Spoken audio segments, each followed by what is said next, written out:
क्या आप जानते हैं गौतम बुद्ध के सिर पर जो आकृतियां बनाई जाती है वो उनके बाल है या कुछ और। पौराणिक कथाओं के अनुसार ऐसा माना जाता है जब एक समय गौतम बुद्ध पेड़ के नीचे बैठकर ध्यानमग्न थे। वे अपनी साधना में इतने ज़्यादा लीन हो गए थे कि उन्हें बाहर की दुनिया के बारे में कोई सुध बुध नहीं रही। उस दौरान गर्मी का मौसम था और सूरज ठीक उनके सिर पर मौजूद था। जिस समय वे कड़ी तपस्या में मग्न थे उसी दौरान एक स्नेल उनके पास से गुजर रहा था। भगवान बुद्ध के प्रताप को देखकर स्नेल वहीं रुक गया और सोचने लगा कि इतनी गर्मी में ये किस प्रकार साधना में लीन है।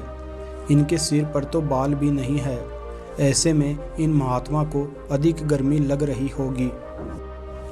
यह बात विचार करते हुए वह स्नेल गौतम बुद्ध के शरीर पर रेंगता हुआ उनके सिर पर पहुंच गया। उसने सोचा अगर मैं उनके सिर पर रहूंगा तो उन्हें गर्मी का एहसास कम होगा। जैसा कि आप जानते ही होंगे कि स्नेल का शरीर थोड़ा लचीला और नमी वाला होता है। स्नेल को पकड़ने से ठंडक का एहसास भी होता है।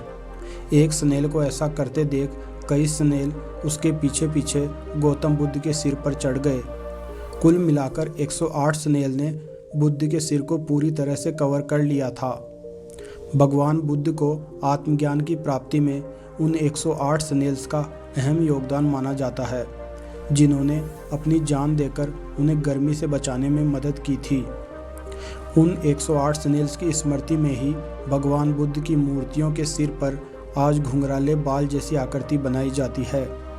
वहीं कुछ लोग इस कहानी को सत्य नहीं मानते।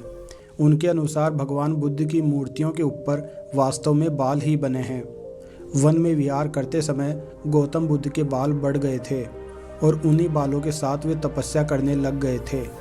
तपस्या करने के दौरान अधिक गर्मी से उनके सिर के बाल जल गए और वे घुंघराले आकार के हो गए।